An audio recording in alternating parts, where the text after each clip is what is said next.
Hi everyone, welcome back to जिज्ञासा। आज हम आपके लिए एक और वीडियो लेके आए हैं हमारी नई series which is how to think again. आज फिर से हम क्वेश्चन देखेंगे किस टॉपिक पे, परसेंटेजेस पे ही हम क्वेश्चन देखने वाले हैं। थोड़े अलग टाइप के क्वेश्चन, थोड़े सिमिलर टाइप के क्वेश्चन जो हम कर चुके हैं। इसके बाद एक और वीडियो लेके आएंगे, थोड़े हायर डिफिकल्टी या मॉडरेट लेवल वाले क्वेश्चंस के ऊपर भी लेके आएंगे, ताकि आपको कॉन्फिडेंस आ जाए कि आप हर टाइप का क्वेश्चन कर सकते हैं। So let's begin with today's questions. देखो सबसे पहला क्वेश्चन क्या है। A's weight is 10% less than that of B. A का वेट 10% कम है B से, और C's weight is 10% more than that of B. By what percent is A's weight less than that of C? अब देखो ऐसे questions में हमेशा क्या होता है, ए का वेट 10% लेस है बी से। अब क्या मुझे वेट दिया है, नहीं दिया है, तो हम लेट करेंगे। लेट करने में सबसे आसान काम क्या है, 100 लेट करना। किसको 100 लेट कर सकते हैं, बी को। अगर हम बी को 100 लेट कर लें, ठीक है, अगर हम बी को क्या करते हैं 100 लेट करते हैं, तो हमारे पास एज वेट इज 10% लेस, तो ए का वेट जो हो जाएगा वो 10% लेस यानी कि 90 हो जाएगा than that of B, and C's weight is 10% more than that of B. दोनों B से कंपेयर कर रहे हैं, एक B से 10% कम है, एक B से 10% ज्यादा है। C's weight is 10% more than that of B, तो 10% ज्यादा कितनी हो गई वैल्यू, ये हो जाएगा हमारे पास 110।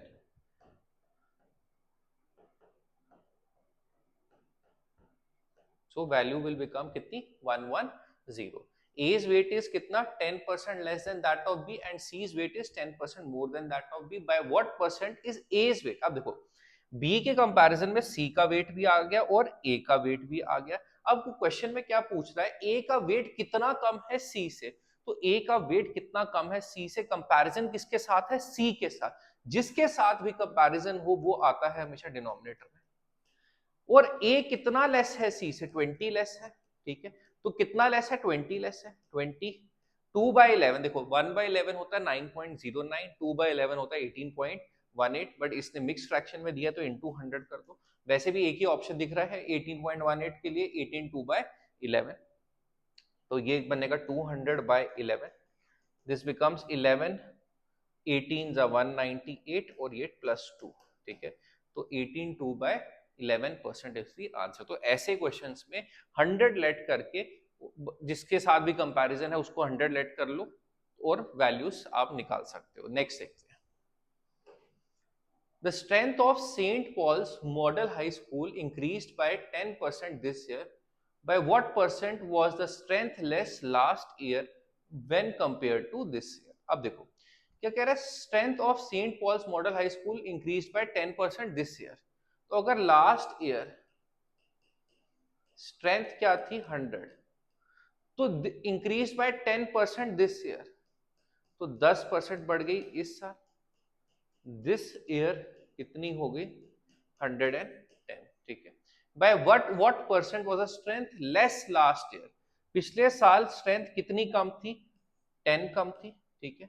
When compared to this year, अब देखो क्या कह रहे हैं, वर्डिंग को ध्यान से पढ़ना है।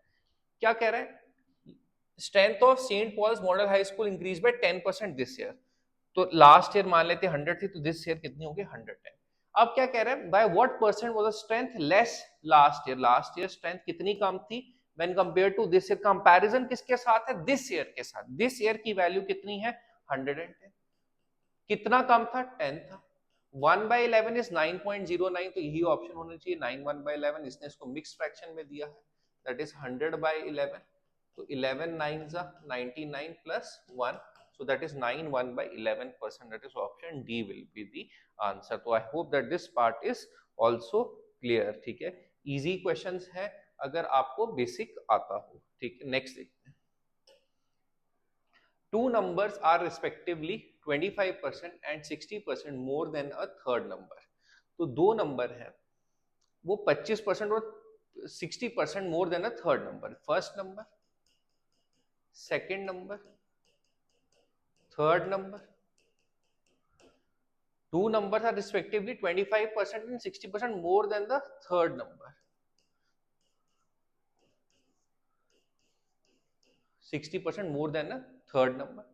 The ratio of the two numbers, ratio of the two numbers बहुत इजी है, इनका रेशियो लेना है 125:160। देखो ये 5 से कटते हैं, 5 25 5 32 तो 25:32 शुड बी दी आंसर।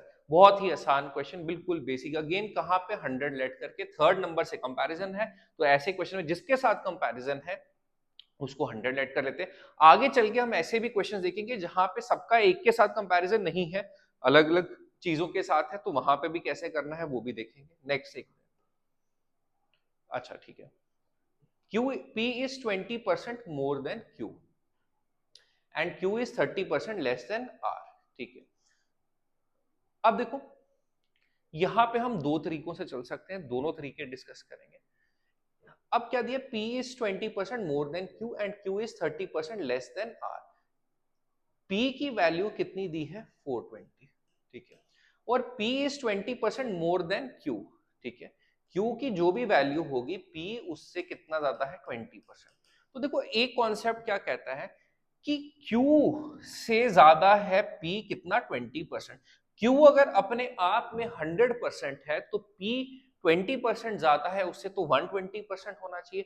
तो मैं कह सकता हूं Q की वैल्यू निकालने के लिए, क्योंकि P जो है वो 20% ज्यादा है Q से, तो ये इसका 120% होगा। क्या कह रहा है, P 20% ज्यादा है Q से, तो अगर मेरे को Q की निकालनी है, Q अगर 100% है तो P कितना होगा 120%, क्योंकि वो 20% ज्यादा है। तो डिवाइडेड बाय 120 मुझे 1% की वैल्यू मिल जाएगी, ठीक है, डिवाइडेड बाय 120 हमें 1% की वैल्यू मिल जाएगी, इंटू 100 कर देंगे तो हमें वो नंबर मिल जाएगा। सो Q की वैल्यू क्या हो गई 350, Q की वैल्यू क्या हो गई 350। देखो, और अगर Q की वैल्यू 350 हो गई और क्या लिखा हुआ है, Q is 30% less than R। अब Q भी जो है वो 30% लेस है देन R। अब ये -30 यहां नहीं, ऐसे नहीं लिख सकते, इसको ऐसे लिख सकते हैं 30% लेस देन R, ठीक है। तो अगर मैं कोई R की वैल्यू निकालनी, अगर मान लो R अपने आप में 100% है, तो ये जो Q है उसका कितना परसेंट होगा 70%, क्योंकि ये उससे 30% लेस है। तो R की वैल्यू क्या हो जाएगी 350, क्योंकि ये जो 350 है ये कितना कम है R से 30%, ये तो उसका कितना हो गया 70%, ठीक है, डिवाइडेड बाय 70 इंटू 100। R की वैल्यू कितनी होगी 500, R कितना होगा हमारा 500, ठीक है। ये एक तरीका है। दूसरा तरीका क्या है, 100 लेट करके देखो, अगर R को हम 100 मान लें, ठीक है, तो P 20% less than Q and Q is 30% less than R। Q को कर दो 30% लेस, दैट इज 70। और क्या दिया है, P is 20% more than Q, तो यहाँ पे P को मैं लिख सकता हूँ 70 plus 20% of 70 which will be equal to 84। तो अगर R 100 है, Q 70 है, P कितना है 84। तो P कितना दिया है 420, P अगर 420 है तो 84 किसके बराबर है 420 के, ठीक है, 84 किसके बराबर है 420 के, और 100 किसके बराबर है होगा x मान लो, या फिर क्रॉस मल्टीप्लाई कर सकते हो, या फिर यूनिटरी मेथड लगा दो कि 84 420 के बराबर है, तो 1 किसके बराबर होगा 420 बाय 84 दैट इज 5। तो 100 किसके बराबर होगा 5 और 2 0 दैट इज 500। 100 किसके बराबर होगा 500 के, तो 500 is the answer, that is option B. तो दो तरीकों से अप्रोच कर सकते हो जो आपको इजी लगे। हो सकता है क्योंकि ये डिवाइडेड बाय 70 डिवाइडेड बाय 120 आपको थोड़ा कॉम्प्लेक्स लग सकता है, तो अगर आपको कॉम्प्लेक्स लग रहा है तो इस तरह के और क्वेश्चन हम देख लेंगे नेक्स्ट वीडियो में, आप वीडियो के नीचे कमेंट कर दीजिएगा। नेक्स्ट देखो, अच्छा क्वेश्चन है, पोटेंशियल क्वेश्चन है आने वाले पेपर्स के लिए, चाहे जेकेएसएसबी के हो या एसएससी के हो। A number was divided by 8 instead of being multiplied by 8, as a result there was an error in the answer, what is the percentage difference in the answer due to the miscalculation। अब देखो number तो दिया नहीं, तो सबसे आसान काम क्या होगा, यहां पे 100 लेट मत करना, यहां पे क्या कह रहा है, a number was divided by 8 instead of being multiplied by 8, तो यहाँ पे जो नंबर मेंशन है वही लेट कर लो। जैसे मान लेते हैं यहाँ पे नंबर लेट कर लेते हैं, लेट नंबर क्या है 8, तो एरर क्या है, डिवाइडेड बाय 8, 8 को 8 से डिवाइड कर दिया तो 1 आंसर आ गया। ठीक है, ये एरर वाला आंसर है। एक्चुअल करेक्ट आंसर क्या होना चाहिए था, 8 को 8 से मल्टीप्लाई करना था तो 64 आना चाहिए था। ठीक है, अब वो क्या कह रहा है, what is a percentage difference in the answer, एक एरर से आंसर 1 आ रहा है, एक्चुअल आंसर ये आ रहा है, तो डिफरेंस कितना है दोनों आंसर्स में, 63। परसेंटेज डिफरेंस अगर जब भी निकालना हो तो वो हमेशा एक्चुअल आंसर पे निकलता है, किस पे निकलता है, एक्चुअल आंसर। तो डिफरेंस दोनों में है 63 का अपॉन 64, इनटू 100 करना है तो कर सकते हो, बट ये हम देख सकते हैं कि 63 अपॉन 64 ये वेरी क्लोज टू 100% है, तो 100% के पास एक ही वैल्यू है, that is 98.44% should be the answer। a very potential question especially JK PSI exam के लिए। नेक्स्ट देखते हैं, Anita's mathematics test had 70 problems carrying equal marks। Arithmetic में कितनी है,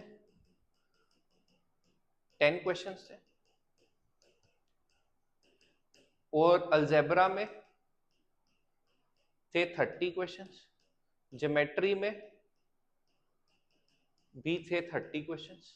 ठीक है, अब क्या कह रही है, although she answered 70% of the arithmetic. ठीक है, 70% इसका कितना होगा, विच विल बी 7। ठीक है, 10 का 70% will be 7।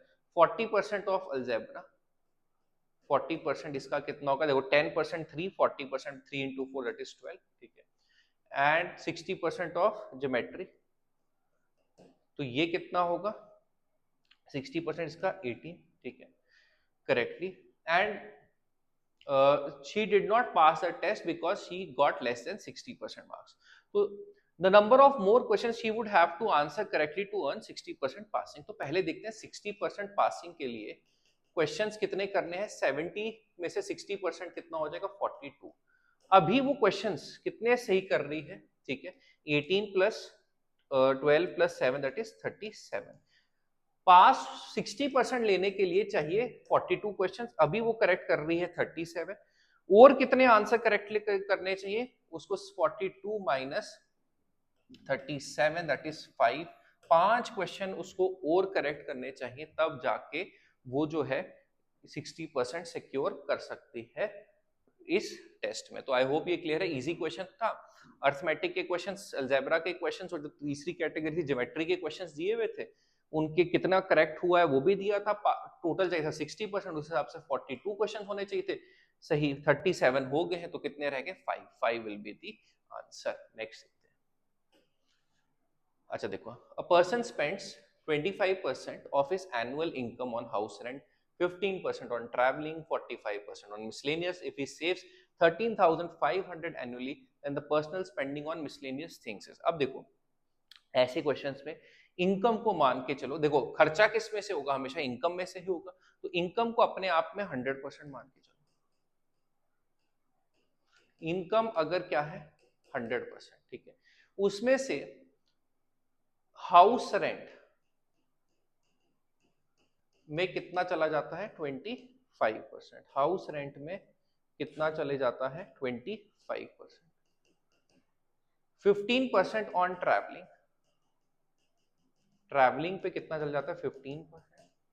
And 45% on miscellaneous, miscellaneous में कितना जाता है, 45%। तो टोटल इनका सम कितना हो जाएगा, that will be equal to 85% खर्चा हो गया। ठीक है, और सेविंग कितनी है, 13,500। अब हम क्या सोच सकते हैं, देखो यहाँ पे कि भाई इनकम तो इतनी हो गई, कोई बात नहीं, ये खर्चा ये खर्चा ये खर्चा, तो 85% पैसा चला गया, बचा कितना पीछे, 15%। तो सेविंग हमारी कितनी थी, 100% में से 85% निकाल दो तो 15% सेविंग थी। ये सेविंग जो 15% है, ये वैल्यू में किसके बराबर है, 13,500। तो ये 15% किसके बराबर है, 13,500 के। मिसलेनियस, मिसलेनियस में कितना खर्च हुआ, दैट इज 45%। तो 45% किसके बराबर होगा? देखो 13,500 डिवाइडेड बाय 15 कर दें इंटू 45 कर दें, 15 से डिवाइड करते हमें 1% की वैल्यू मिलेगी, इंटू 45 कर दें तो हमें क्या मिल जाएगा? मिसलेनियस की वैल्यू। तो 15 3 so this will become 40,500 will be the answer। तो ऐसे क्वेश्चंस में अगर इनकम को क्या मानेंगे? 100%, और ग्रेजुअली जो जो खर्चे होते जा रहे हैं परसेंटेज की टर्म्स में उनको निकालते जाएंगे, और एंड में हमारे पास क्या बचेगा? एंड में हमारे पास सेविंग बचेगी, वो किसके बराबर है? 13,500 के बराबर है। नेक्स्ट देखते हैं। Raman spends 50% of his income if his income increases by 10%। देखो इनकम अगर 100 है, देखो किसी की भी इनकम अपने आप में तो 100% ही है, इनकम इंक्रीजेस बाय 10%, तो इनकम 110 होगी, परसेंटेज इसको हटा देते हैं अभी के लिए, ठीक है। और क्या दिया है? And expenditure also increases by, अच्छा देखो Raman spends 50% of his income, तो स्पेंडिंग कितनी है? 50, ठीक है। तो सेविंग कितनी होगी? अगर 100 रुपीज कोई कमाएगा, 50 स्पेंड करेगा, तो सेविंग कितनी होगी? 50। अब क्या कह रहा है? Income increases by 10% and the expenditure also increases by 10%। 10% बढ़ा दो इसमें, तो 50 पे 10% एक्सपेंडिचर बढ़ेगा तो कितनी वैल्यू हो जाएगी? 55। अब नई सेविंग कितनी होगी? पहले 100 रुपए कमाते थे, इतना खर्चते थे, ये सेविंग होती थी। अब 110 कमा रहे हैं, इतना खर्च रहे हैं, तो सेविंग कितनी होगी? 110 माइनस 55 दैट इज 55। तो सेविंग में कितना इंक्रीज है? 5 का, 5 over which value? 50 into 100 which will B कितना? 10% will be the answer, that will be option C। तो I hope that these questions are clear। next video में हम और क्वेश्चंस लेके आएंगे जो थोड़े से डिफिकल्ट हो सकते हैं, ठीक है, आपको लग सकता है कि थोड़े डिफिकल्ट हैं, बट हम वो भी कोशिश करेंगे बिल्कुल सिंपल वे से करने की, कॉन्सेप्चुअल तरीके से करने की। If you like our videos please do like, share, comment and subscribe to the channel. इसके साथ साथ हमारे इंस्टीट्यूट में ऑफलाइन बैचेस भी चल रहे हैं, जेके एसएसबी और एसएससी के भी। अगर आप एनरोल करना चाहते हैं तो you can contact on the numbers given below. Thank you.